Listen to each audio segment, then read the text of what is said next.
تو اس پر 1 سال پر جو ہے 1 سال تک رہنے والا وہ غلاف کعبہ مجھے ملا، اور جو ہے میں کعبہ کے اندر جانے کا مجھے موقع ملا، کعبہ کے اندر، مکہ کے اندر نہیں، کعبہ کے اندر، وہ جو چوکور ڈبہ جو بنا جی رہتا ہے اس کے اندر، اور اس کے اندر میں نے 6 رکعت نماز پڑھی۔ اور جو ہے اس کے بعد جب میں وہاں سے واپس آیا تو جو ہے میں 1983 میں سعودی عرب گیا اپنی جو ہے جاب کے لیے۔ میں کمرشل اور گرافک ڈیزائننگ کرتا رہا وہاں پر اچھا 30 سال تک۔ ہوں 30 سال کے دوران مجھے وہاں پر ایک جامع مسجد میں امامت اور خطابت کا بھی موقع ملا۔ میں عربی جو اسکالرز ہوتے ہیں ان کے ساتھ باقاعدہ میں اپنا وقت گزارتا، ان کے ساتھ بہت کچھ مجھے سیکھنے سمجھنے کا موقع ملا۔ یہ بات ایسی نہیں ہے کہ میں جو ہے اسلام کو اچانک چھوڑ بیٹھا، ایسی بات نہیں ہے۔ میں زندگی بھر ساتھیوں، تو آپ نے مولانا صاحب کی گفتگو سنا، ایکس مولانا کو۔ آپ یوں سمجھیے کہ ایکس مسلم اور ایکس مولانا دونوں اپنے آپ کو وہ ملا بھی کہتے ہیں۔ مجھے خوشی ہوئی اس بات کی سن کر کہ اللہ تعالیٰ علم بہتوں کو دیتا ہے، لیکن اس علم سے فائدہ بہت ہی کم انسان اٹھا پاتے ہیں۔ ساتھیوں، علم حاصل کرنا یہ بہت ہی ضروری ہے کہ ہر انسان علم حاصل کر سکتا ہے، لیکن اس علم حاصل کرنے کی بنیاد پر وہ بندہ ضروری نہیں ہے کہ اس پہ عمل کر لے۔ ساتھیوں، لہٰذا ہر بندہ دنیا میں علم حاصل کرنے کی کوشش کرتا ہے، چاہے وہ دنیاوی لائن سے ہو، دینی لائن سے ہو۔ سچ والا صاحب نے بہت ہی اچھی بات کہی کہ میں نے 10 سال کی عمر میں قرآن مقدس کو حفظ کر لیا، میں نے درس نظامی سے مولانا کا کورس بھی مقرر کیا، لیکن حق کی تلاش کرتے کرتے وہ اس قدر بے حق ہو گئے کہ ان کو خود اپنا راستہ بھول جانا پڑا۔ تو ساتھیوں، اتنا بھی زیادہ حق کی تلاش نہیں کرنا چاہیے، اتنا بھی زیادہ حق کی تلاش نہیں کرنا چاہیے کہ ایسا نہ ہو کہ حق تلاش کرتے کرتے ہم ایسی کوہکاف میں پہنچ جائے، ایسی وادی میں پہنچ جائے جہاں سے میرے لیے نکلنا بہت ہی دشوار ہو جاتی ہو۔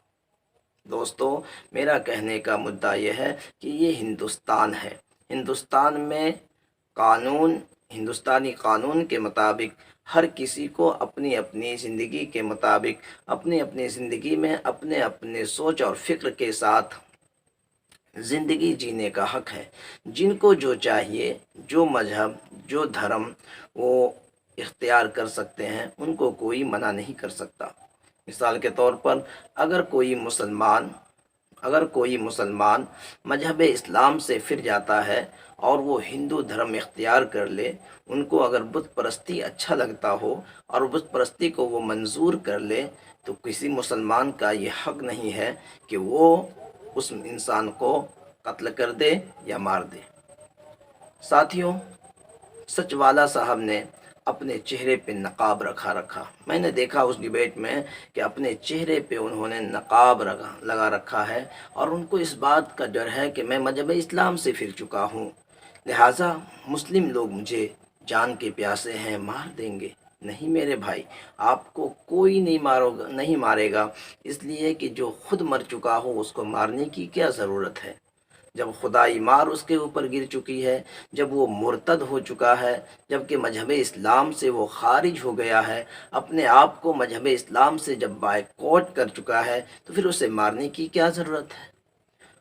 اگر آپ کو ایسا ڈر لگ رہا ہو سچ والا جی کہ آپ کو کوئی جان لے لے گا، تو یہ آپ کی غلط فہمی ہے۔ مسلمان کسی کو بنا کسی قصور کے جان نہیں لیتے۔ ہاں، کچھ سرفرے لوگ ہوتے ہیں جو حق بات کو سمجھنے کے نہیں ہیں اور آب تاب میں آ کر کے وہ غلط وار کر بیٹھتے ہیں۔ جس طریقے سے ادے پور کے گھٹنے سے میں بہت ہی دکھی ہوں، مجھے بہت تکلیف ہے کہ ایک مسلمان جو اپنے آپ کو ریاض نام بتاتا ہے، غوث نام بتاتا ہے، اور ایک ناحق ہندو بھائی کو قتل کرتا ہے۔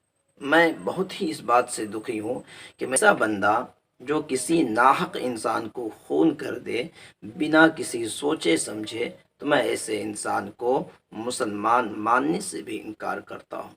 آپ نے دیکھا ایک آدمی نے یہ غلط کام کو انجام دیا اور خامیازہ کتنے سارے لوگوں کو بھگتنی پڑی۔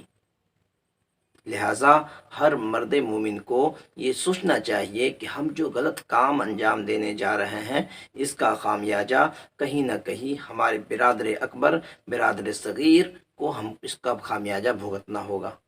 نہ جانے ان کے ماں باپ کے اوپر کیا بیتی ہوگی، ان کے آس پاس کے لوگوں کے اوپر کیا بیتی ہوگی، اور تمام امت محمدیہ پر، مسلمانوں پر کیا بیتی ہوگی۔ لہٰذا میں اپنے اس ویڈیوز کے مادھیم سے یہ کہنا چاہ رہا ہوں کہ کچھ ایسے سرفرے لوگ ضرور ہوتے ہیں جو بنا کچھ سوچے سمجھے غلط کام کر جاتے ہیں۔ اس کا دائتو اسلام پر نہیں ہے۔ اسلام امن اور شانتی کا نام ہے۔ اسلام امن و شانتی کا پیغام دیتا ہے، بھائی چارگی کا پیغام دیتا ہے، محبت کی داستان سناتا ہے۔ لہٰذا مذہب اسلام کو بدنام کرنے کی کوئی کوشش نہ کریں، کوئی افواہ پھیلانے کی کوشش نہ کریں۔ اگر افواہ پھیلانے کی کوشش کرتے ہیں یقین جانیے کہ اپنا ہی نقصان ہوگا۔ مذہب اسلام صاف ستھرا مذہب ہے، بس اس کو سمجھنے کا سلیقہ چاہیے، سمجھنے کا دماغ چاہیے، اور سمجھ کر کے پھر اس پہ عمل کرنے کی کوشش کرنی چاہیے۔ میں امید کرتا ہوں کہ میری یہ ویڈیو، چھوٹی سی ویڈیوز آپ لوگوں کے مادھیم صحیح پہنچی ہو آپ لوگوں کے پاس۔ آپ حضرات سے گزارش کی جاتی ہے جن لوگوں نے میری ویڈیوز کو دیکھا ہے ضرور اپنا رائے کومنٹ میں پیش کریں، تاکہ میں بھی سمجھوں کہ میں نے کہاں تک حق کہا، کہاں تک غلط کہا ہے۔ اگر میری باتوں سے کسی کو تکلیف ہوئی ہو تو خدا کے لیے معاف کریں گے۔ تب تک کے لیے دیجیے عبدالحنان رضوی کو اجازت۔ انشاءاللہ تعالی پھر کسی نیکسٹ ویڈیوز میں آپ کے سامنے لائیو آنے کی کوشش کروں گا۔ تب تک کے لیے اللہ حافظ۔